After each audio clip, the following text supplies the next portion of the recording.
So, last episode we played through the first 3 stages of this Vuelta, and our team was actually pretty successful. Starting off with a podium for Filippo Ganna on stage 1, but on stage 2 we basically got destroyed by Jonas Vingegaard. Then again we finished 4th, which is a good result. And finally, on stage 3, Ganna once again scored a 2nd place, but there were splits in the peloton, so Jonas lost time. And as a consequence, also losing the red jersey to our Filippo Ganna. So there we go, in the lead after 3 days. Anyway, today we're starting off with stage 4, a medium mountain stage, but with a sprint finish. After that, a scary looking 22-kilometer team time trial, so that is terrifying. And after that, our first proper mountain stage to the Pal climb in Andorra. Not a crazy climb, but definitely harder than stage 2. Anyway, time to begin with stage 4. Despite proper climbing in the first half, the game does think it's gonna be a versatile sprint, and I agree. Unsurprisingly, Mess Pedersen is the favorite, but I do very much believe in the chances of Filippo Ganna here. He can win this. But I might start by sending Bob Jungels or Langelotti in the breakaway for the KOM points. Okay, Jungels starts at the back, so he's not going in the breakaway. Langelotti at the front, so he goes on to the attack.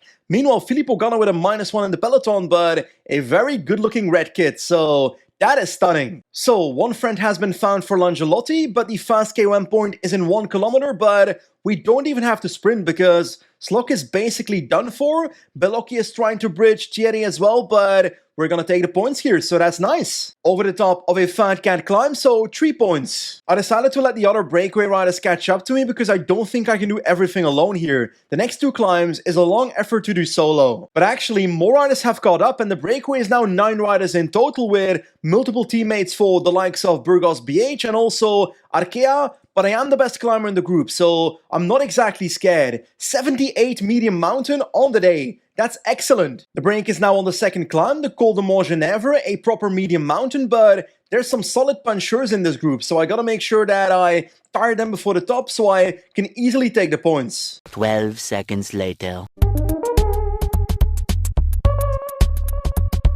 Ay ay ay.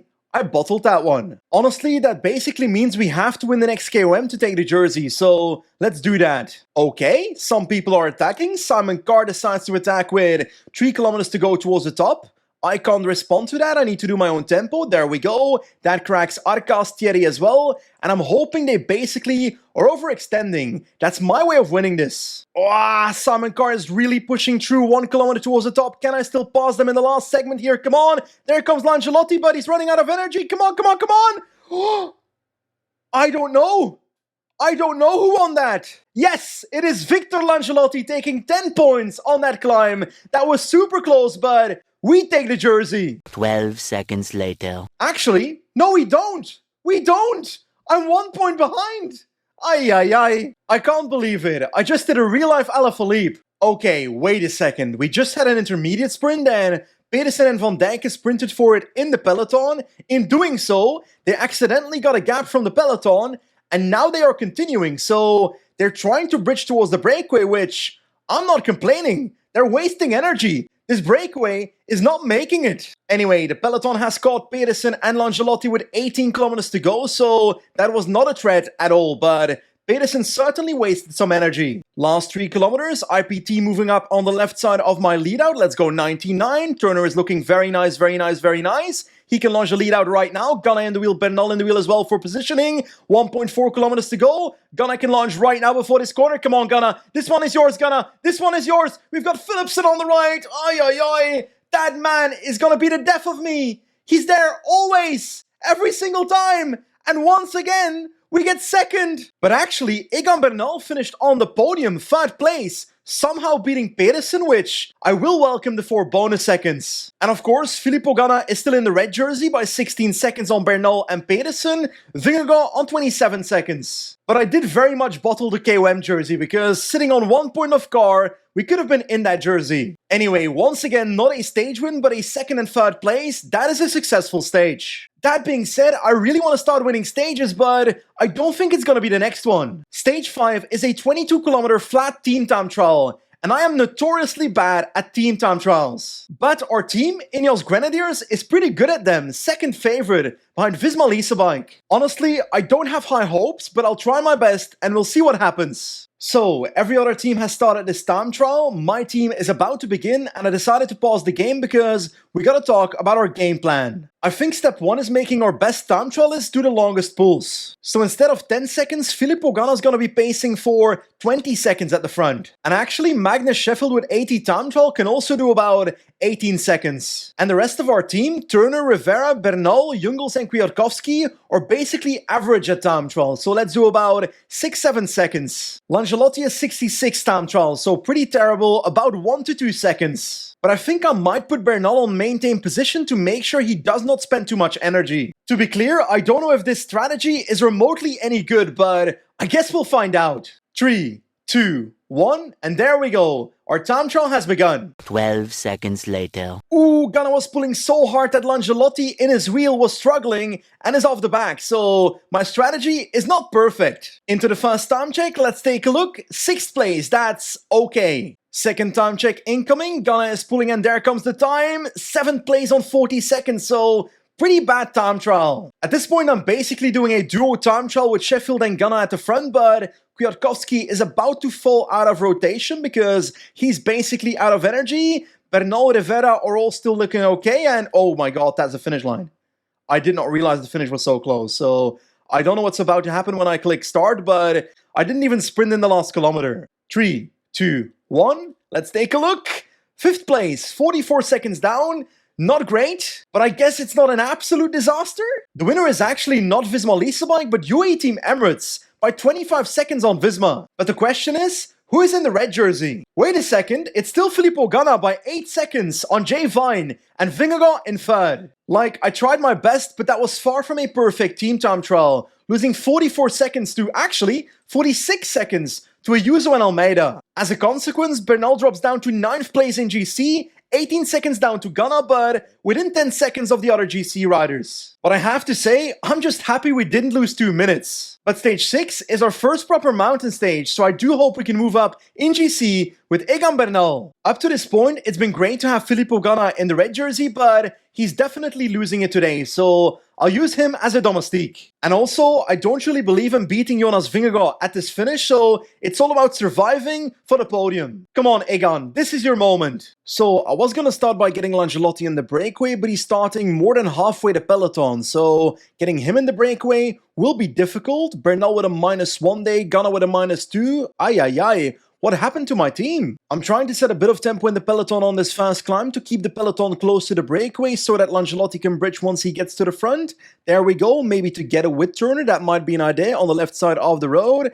There we go, don't get blocked by Zangle, and we are off. Now, I will wait with Turner, of course, for Langelotti, otherwise his attack is basically a solo attack. We want a duo attack, 85, and Turner can protect him. Come on, Langelotti. Get to the front. But actually, I've already made it to the breakaway with Langelotti and Turner is not that far behind, so hopefully Ben can make it up there as well, and looks like he's doing that perfectly. But not just Langelotti in the breakaway, also Simon Carr, the KOM wearer, so we gotta try and beat him on the climbs. There we go, lead out by Mr. Turner for Langelotti. Now in the last kilometer, go all out for Langelotti, and Carr is a bit behind, so that is nice. Turner out of the way, and Langelotti will get full points here. It's only 3 points, but it's worth it. Victor Langelotti is now virtually in the KOM jersey. Oh snap, on the big climb, and Simon Carr is attacking from the breakaway. Langelotti is chasing it down with Turner protecting perfectly, and Carr has been neutralized, but there goes De La Cruz. We gotta control everything. 1.7k to the top. Turner can go all out for a lead out as we speak. There we go.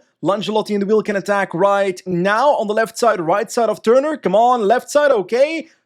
Carr on the right, and Turner is gonna take points, so let's stop him from doing that. And I think Turner accidentally won the KOM here. Yeah, okay, that was not my plan, but at least Langelotti got second. Like, it is fantastic that we got Turner also over the top of this climb, because there's a valley upcoming where he can be useful to keep this break going, but the gap to the peloton is only 3 minutes, so I don't think this break is gonna win. In the last 50 kilometers of this race, and Ben Turner is still pacing, but his energy is very low. 5 minutes is the gap now though, so his work is somewhat paying off. Both UAE Team Emirates and Visma Lease Bike are pacing like crazy in the peloton, so this breakaway gap is down to 3 minutes 30. It's not looking good. Anyway, the second last climb has begun, the Alto de la Colmea, 4.2k at 8.5%, so actually quite steep. Langelotti needs to get ready to move up, but also in the peloton I need to make sure that my boys are not completely out of position because right now they are dropping back through the group. So let's go back to Langelotti now and fight for the KOM points. Can I move up on 86 because my last position here is pretty terrible? Almost ready for the sprint. Almost. Right now at a slower tempo. There we go. On the left side of the road. 99 now. Come on, Langelotti.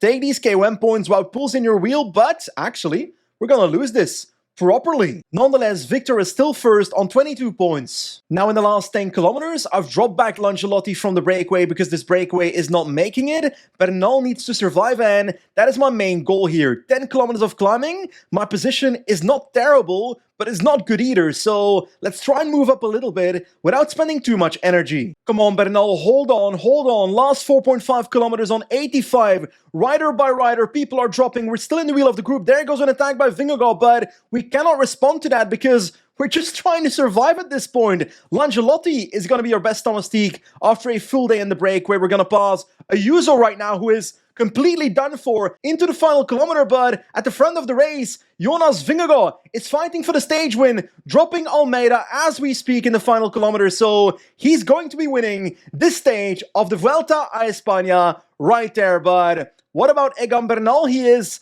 passing Ciccone, he's getting close to Landa as well, but both Butrago and Tiberi beating him, Almeida as well, solid for the top 5, but we are losing time to some podium competitors, so not exactly the perfect ending. 99 to the finish. Come on, there we go. Bernal finishes with Landa and Jorgensen. Like, there's nothing we could have done against Jonas Vingegaard, but I wish Egan Bernal could have finished ahead of Tiberi and Butrago here. That should have been possible. Of course, Jonas Vingegaard takes the red jersey off Filippo Ganna's shoulders. Almeida is in second place on 40 seconds. And Egan Bernal on 1:30 on the podium. So I'm okay with that. And after bottling stage 4, we finally have the KOM jersey on the shoulders of Langelotti. So that's cool. In the last episode, when we started this playthrough, I said that a top 5 in GC would be a realistic result for Bernal in this Vuelta, but that I was aiming for a podium. And actually, after 6 stages, we're looking pretty good for that. 1:30 back in 3rd place, with lots of riders losing time left and right. For example,